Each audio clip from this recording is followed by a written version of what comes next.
Hi everybody, how are you doing? Welcome to another little tutorial play session, call it what you will. I just thought I'd pop along and spend a few minutes with you today. Here in the UK, we're still in lockdown, so I'm at home crafting. So I thought I'd just, like I say, spend a few minutes with you. I hope you're all keeping well, and I do thank you for watching this video. I always wonder why I do them, but then when people watch them and you leave such lovely comments, and thank you to those of you who do leave lovely comments, it really does mean a lot, especially at the minute. It is lovely. What I thought I'd do today is I want to show you, I'm going to create this piece or something similar to this piece. We're going to be using Lavinia stamps. The main thing I want to show you is it's the background, and anybody who watched the tutorial I did the other week when we do the Lavinia lockdown homework, we used bubble wrap on the gel press. Now I've been wandering around the house using what else I can use on the gel press. So I found something that's created this lovely background, so that's what I want to share with you today. I'll pop that to one side and we'll get started. So I've got my gel press. Now I've got it on an acrylic block, and there's not much room on this craft table. It's getting worse. I don't know about you, but I seem to be getting, I keep thinking one day I'm going to tidy this when I've got time, but I don't know where the time goes. So the gel press, I've got it on acrylic block. Quite often that's because I like to use it as a stamp and actually turn it over. In this instance, I'm actually going to be using it as a mono printing plate. So I'll be taking the print from above. But the reason I don't want to pop it straight onto my craft desk is, even though I clean it, I don't know about you, there's always some glitter or some embossing powder, and I don't want to get that on the bottom of my gel press. So this way I know it's safe, because there's nothing worse than getting gritty things on your gel press. You don't want to have anything on there that's going to damage it. So I know that it's nice and clean on here. So what I'm going to do to make the background, I'm going to use two colours of ink. Now again, some crafters have asked about what inks to use, and we're going to use dye-based ink. Now quite often I would use the colour box inks, but just today to show you I'm going to use distress inks. We're going to use the oxide, a picked raspberry and candied apple are the two that I'm going to use. You could use, if you've got Adirondack inks, if you've got artistry inks, any dye-based ink is what we're going for today. And what we're going to do is I'm just going to put the ink straight on, and if you notice I'm smooshing it. I'm actually turning the pad as I put it down, just because if you put it straight down you get a square, and even though I'm going to brayer it, it just helps distribute the ink. And I'm going to add a little bit of the red, the candied apple, just to brighten it up a little bit, add a bit of depth. And then I'm just going to brayer over, not too much, just to mix the colours a bit, blend them. And then I'm going to bring in my item of choice today, which is a piece of lace. And now, as you can see, I've already used this, so it's a great way of colouring your lace. It's lovely.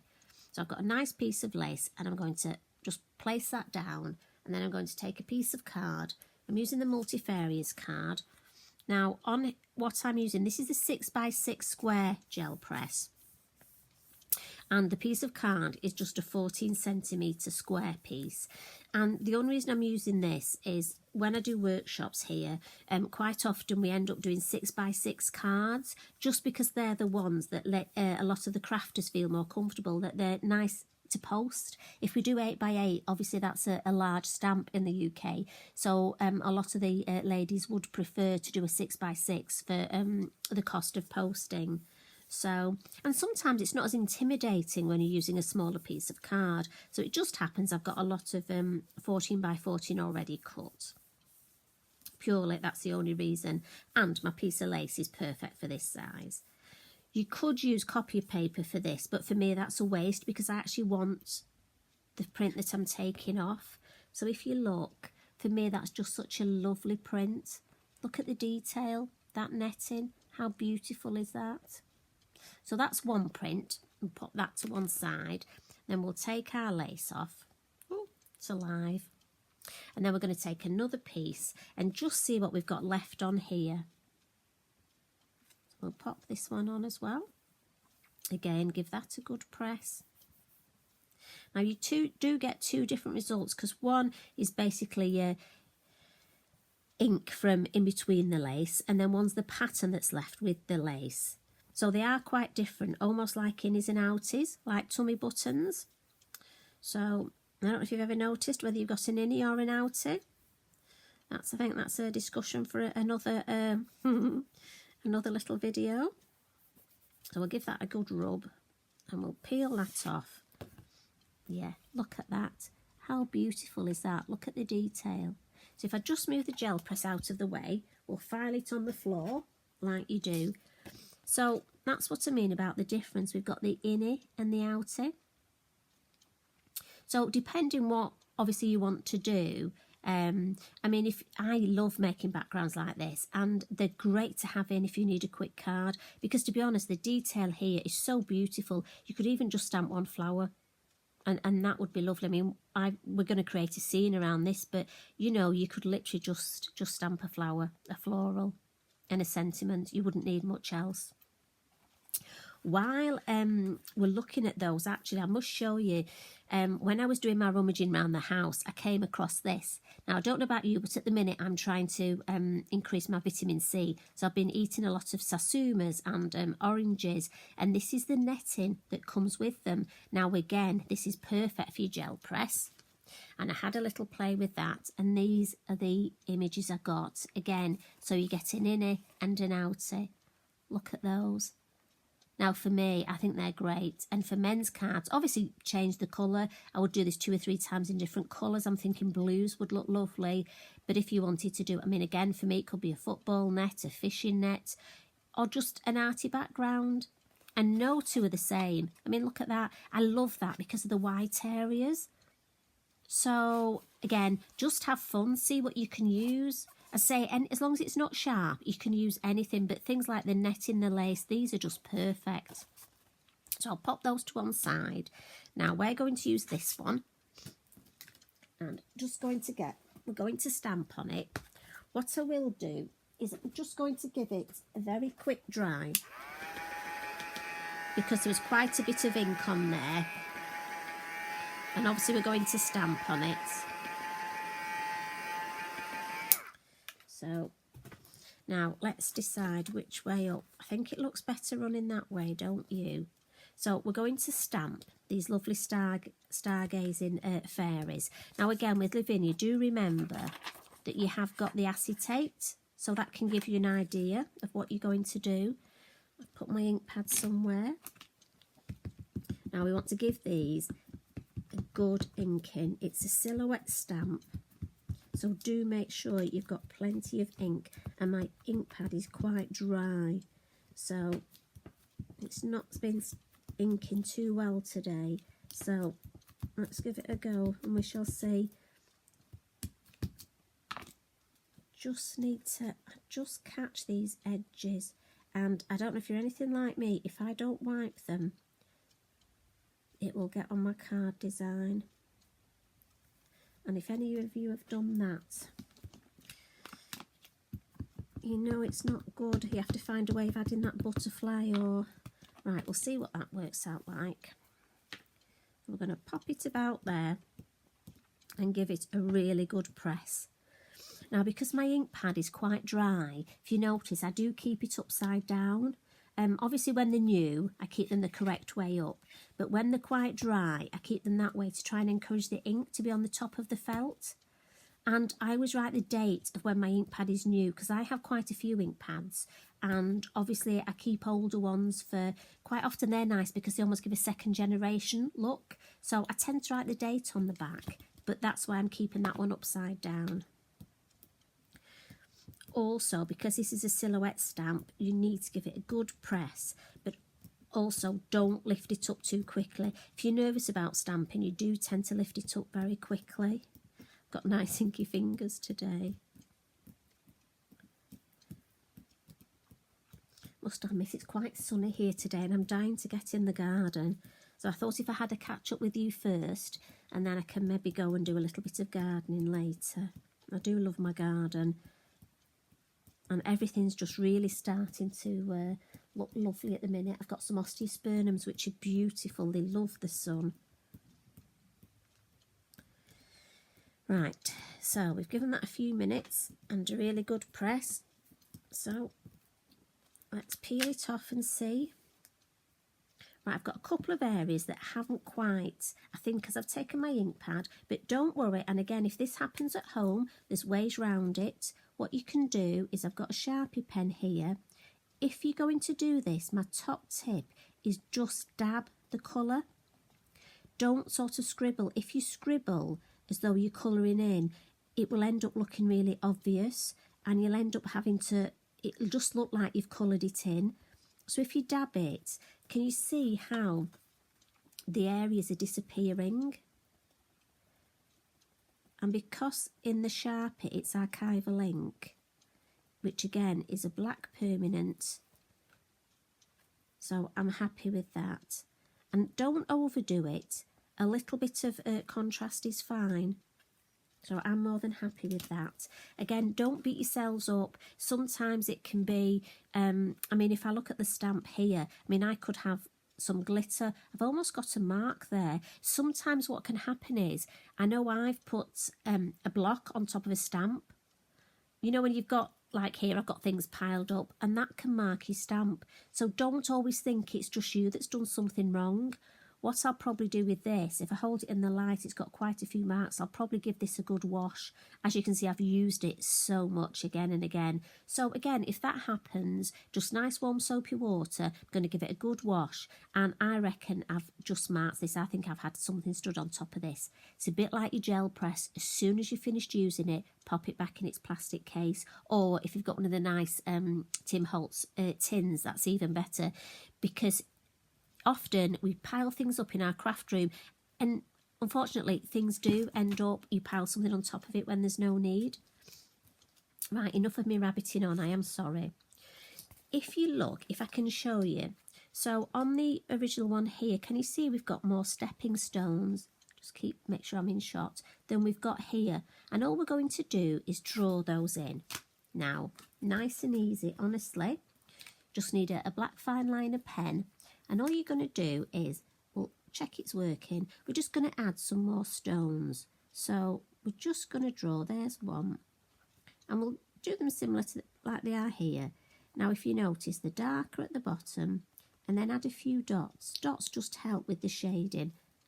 And then it makes it look like they're just part of the stamp. So we'll put a cluster here. So we'll have 1, 2. And again, odd numbers work. So we'll have 5 there. Because you want it to look natural, don't repeat it. So if I had 3 here, I wouldn't put 3 there. And then we'll just have a little cluster here. So I'm trying to just almost put a different shape. Like I say, you just don't want it to look like the same. We'll just add a little bit of dark in there, a little bit of depth. Yeah, I'm happy with that side. So let's go for, if we go for cluster here. And then, you see, it for me, when I'm looking at it, that looks nice. But can you see it's obvious you need something there? And then maybe just a couple there. And that, for me, would finish it off. So if we go for this one here, and we'll just do a nice group in there. Add those dots. Make it a bit darker underneath. And then what did we say? Just little 3 there, darken those off a bit. Yeah, I think I'm happy with that. Just a little bit there. It's almost a bit of nothingness. So it just looks like, you know, you've got that bit of grass that grows in between. So I like that. For me, that's just added to the whole design. What we'll do now is we'll add some stamping at the top. And for this, now I'm going to keep black. What I want to do is, because this is going to be mounted on black card, which, excuse me, I've got a piece up here. So what I'm thinking, because it's going to go on black card, I'm going to keep my stamping all in black. I could use a different coloured VersaFine, but like I say, for this, we're just going to keep with the black. So I want to have this one longer at the sides. And then shorter in the middle. I almost want to taper it. So what I'm going to do is do the middle one first and the two side ones. Got my block caught on my ink pad then. And then I think we can fit two in there. So let's have a look. We'll do that one a bit longer and that one longer. Right, let's see if we can fit two in this side. Almost just I want to make sort of an arch shape. It doesn't have to be perfectly symmetrical. Just going to add a little bit more there. So can you see, for me, I just wanted that. I like that sort of shape there. And now I just want to add something at the bottom. And for that, I'm going to go somewhere. I've got this lovely dandelion stamp here. And I just want to use the top of it, not the whole thing. So I'm just thinking, just the spiky bits, look, I don't want it all. Just to frame it almost. I like the idea of framing it, and we'll just add a bit more there. So if I pop that, that's all my stamping done, so I'll just get rid of that. So, oh, what I do need to do, she says, is just blot it. Because we've used a VersaFine, obviously it's a slow drying ink. So if we just blot it, and then we won't smudge it. So that's what we've got so far. What I like is we can still see this lace pattern, but we've also got our picture around it. But it still looks quite flat to me. So the difference is, so if I bring the two in, we're just going to add the colour now. So the next bit is adding the colour. And for that, I'm going to use a combination of things. I've got a couple of Inktense pencils here. To be honest, I'm just colouring with them. They are water reactive. I'm not going to use the water part of it. So you could use any normal colouring pencils. So I've got a green, and what I'm going to do, she says, is just quite quickly actually colour the leaves. Now, you could spend longer doing this than me, but it's a little bit like, you know, you don't want to watch paint dry, you don't want to watch me colour leaves, but it's amazing. Even just this quick amount of colour will just make such a difference. And because if you look at the leaf, it is quite open, you've got the white, so if I put it that way, you can see how it's starting to build up.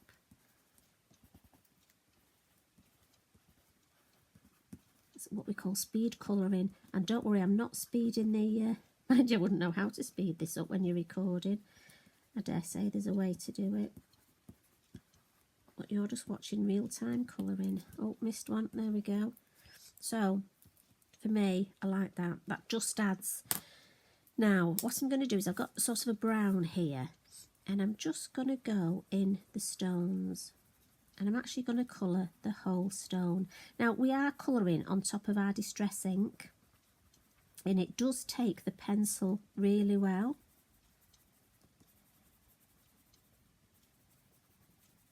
And again, I'm very quickly, you would spend longer.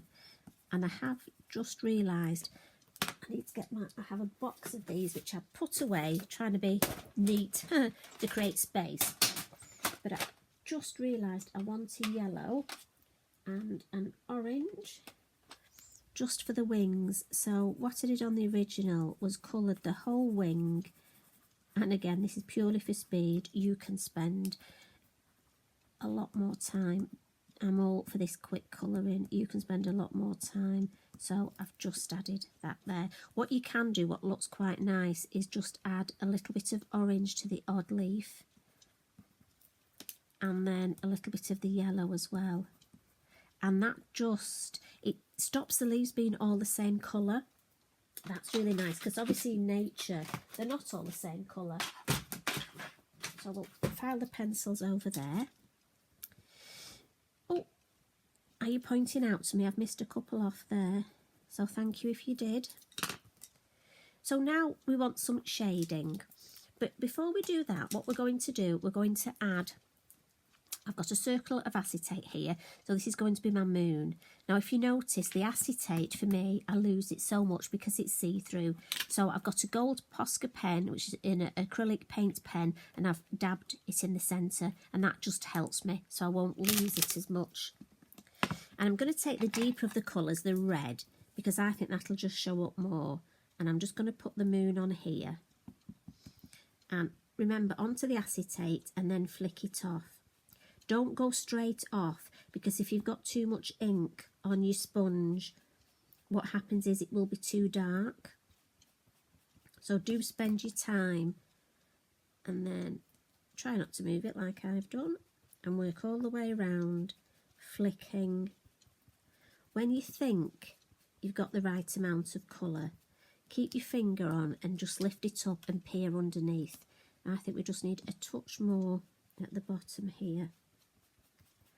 Let's have another. Yeah, that's enough. Yeah, I like that. That's just enough for me. So we'll put that to one side and clean it later.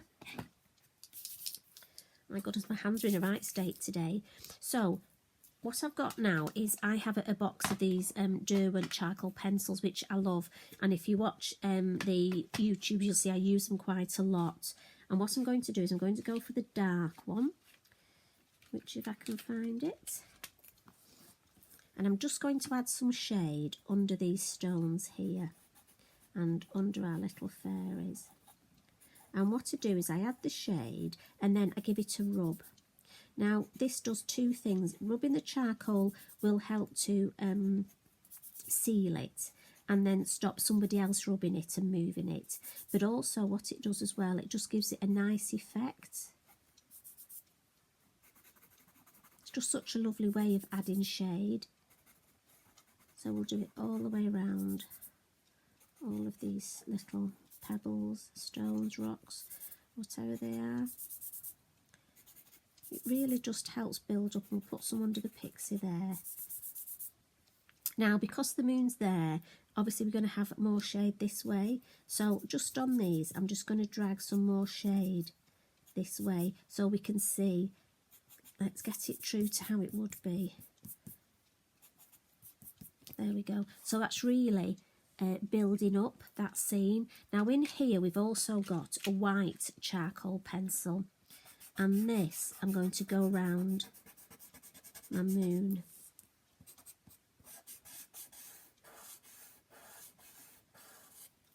And again, just give it a rub. But also what I want to do is I want this to look like it's one of those misty mornings. And my little fairies are there, or an evening, or a misty evening. So I'm just going to add, with the white, a little bit of mist. And it'll be very subtle, but it just helps create that look. And across the moon there. Just, so if I lift that up, I'm hoping the camera can see. So you see how we just got that mist going across? I do like that. I think it just adds such a nice little touch. So we're nearly finished, and often it's these finishing tricks that to me make all the difference. So if I bring the finished one in, you'll see a couple more things to do. And what we're going to do is next come in with our Posca pens. So any white pen that you've got, I just happen to like this one, and I'm just going to add a couple of highlights on the leaves. And we're going to have more sort of the ones that are by the moon.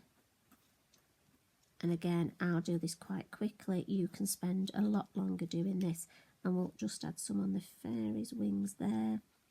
A little bit on here. Now again, you can add as little or as much as you want. And what's nice is if you just add a little dot at the top of the stones, just as though the light, the little moonlight's just catching them.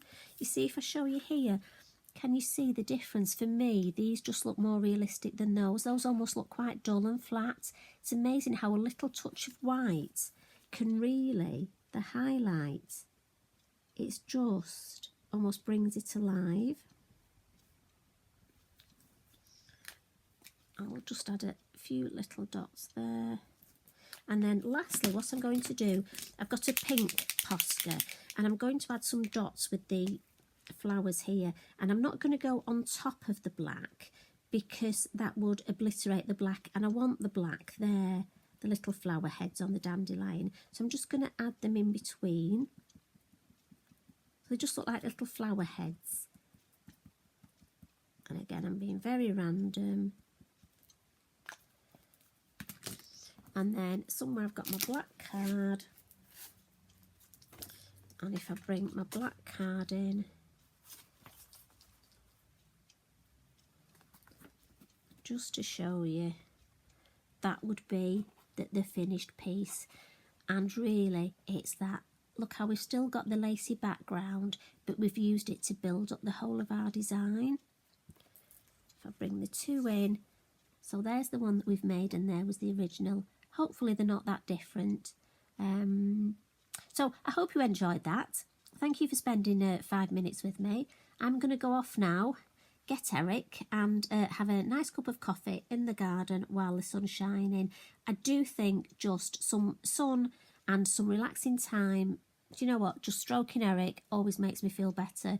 You know, just spending a few minutes in the garden as well, looking at nature, watching the birds. I just think I love my crafting, but sometimes you just need 5 minutes again, and we've all got to just take 5 minutes and be at peace with ourselves. So I'll leave you with the designs, and I'll say, please take care, everybody. Much love and hugs. Bye for now.